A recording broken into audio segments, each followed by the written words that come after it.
Greetings, YouTube. If you're just joining us, welcome to episode 5 of the Purple Plymouth Project. You may have missed the previous 4 episodes of the series where we're going to take this car and get it ready for a US rally competition once again. I've got a link to the playlist in the description below. On this episode, we repair most of the wiring trouble, figure out why the fans weren't coming on, I clean up the engine bay again, we power wash the inside of the co-driver's door for reasons, and we set out to test the best methods for removing 1,000-year-old vinyl. I actually got some surprising results. Remember though, this is not a training video. This is just some random amateur rally racer in his garage screwing up the paint of a 20-year-old car. All of the products seen in this video I purchased myself, and there's no product sponsorship happening here. With that disclaimer out of the way, let's get started.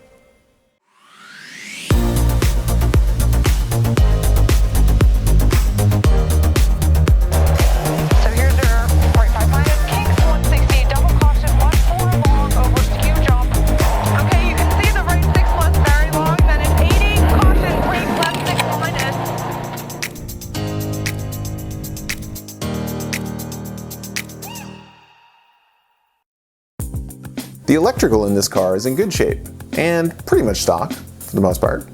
The 2 issues that I've discovered so far is the power wire from the kill switch to the battery was in rough shape.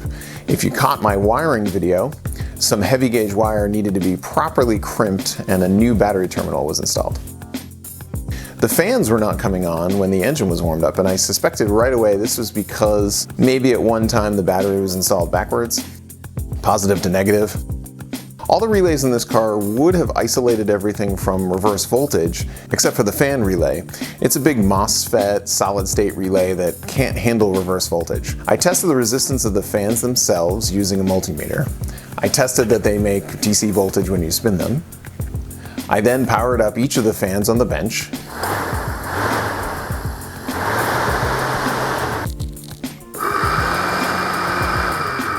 The high-speed fan is sounding a little rough, but we'll replace it later.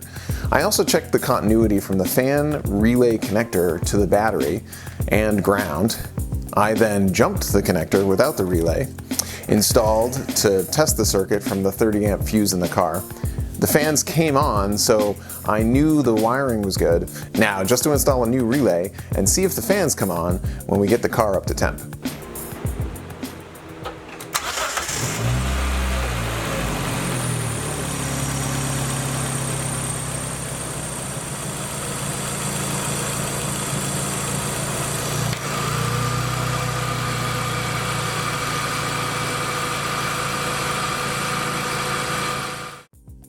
Okay, now that the engine fans are working and the battery cables and bracket have been cleaned up, it's time to wash the engine. I sprayed about half a bottle of Simple Green instead of that nasty spray engine degreaser that smells like a petroleum refinery.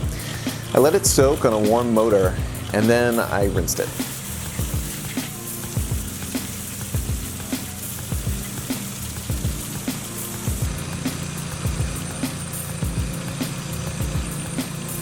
On its way back inside, I knocked the co-driver door panel and this happened.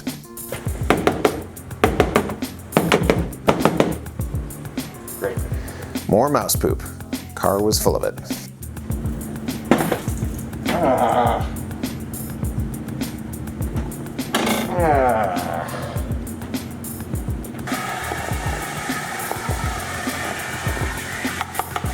After vacuuming out as much as possible, I rolled it into the driveway and just hit the inside of the door full blast.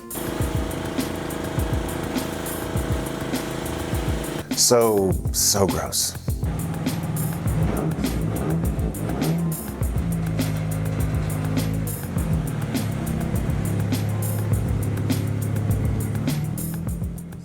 Now it's time to take some old stickers off the car.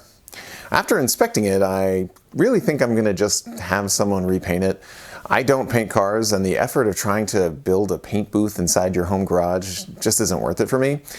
I'll paint the interior, but I'll leave the exterior authentic and unrestored for now, ready for its concours d'élégance debut. I split up the number panel on the co-driver's door into sections where we could test the following methods.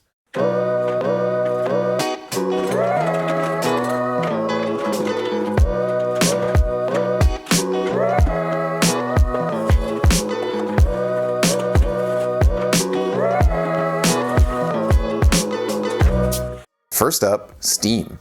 This is a household Bissell steamer that may already be in a closet somewhere in your house. I suggest locating the bag of tip attachments and outfitting it with one no one will miss later because you ruined it taking stickers off your race car. The second method, a 3M rubber wheel attached to a power drill.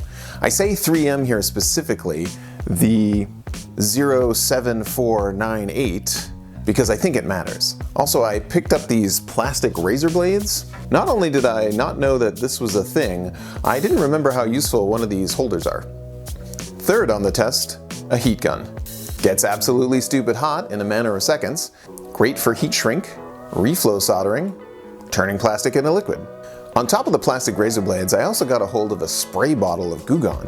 This is for getting the sticky residue off the car after the vinyl is gone. You may have to resort to harsher chemicals, but this works pretty well. And again, I didn't realize this existed and only thought you could get those little squeeze bottles of it. Round 1.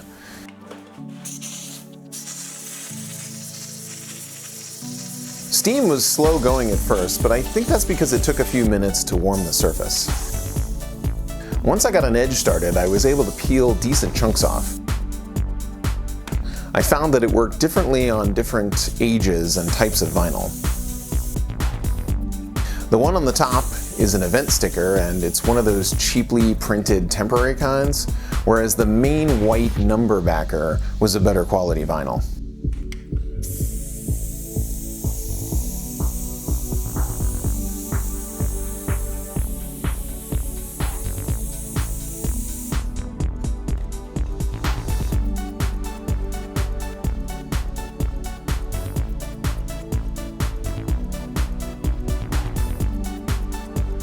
The big takeaway so far is there is no sticky residue left when using the steamer. Round 2, the 3M rubber wheel. I get the hang of it, and then check out how fast I cut a quarter of this sticker off the car. I'm using light pressure here and slowly working back and forth, just amazing results.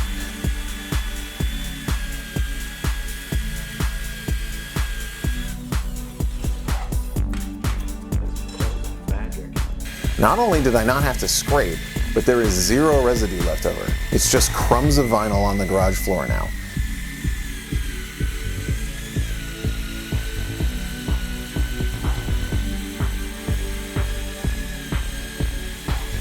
The only downside is the hard to reach corners and seams. Even parallel with the trim, there's just no way I'm getting in there to remove anything.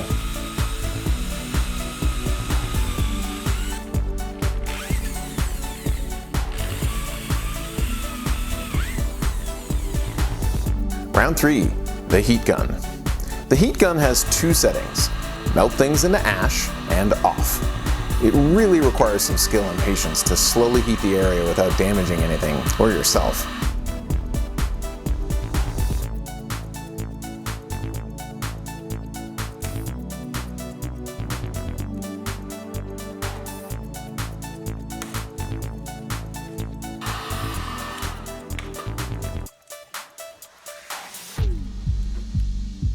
The vinyl peeled off quickly once it was started, but that's not the whole story here. Every inch of this left a sticky residue that I had to soak multiple times with Goo Gone and then finally just resorted to acetone to remove the sticky mess. This got the vinyl itself off faster than the other 2 methods, but the cleanup time was easily double.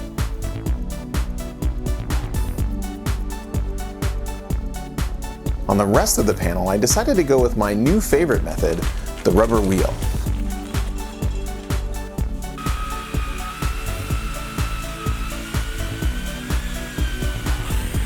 I also have a softer wheel that was a little better for dealing with the remaining sticky glue. This one smells like a giant pencil eraser, by the way. It just absolutely chews through vinyl without picking or scraping, heating or melting. Plus the cleanup, even with the leftover hard to reach spots, was faster than the heat gun.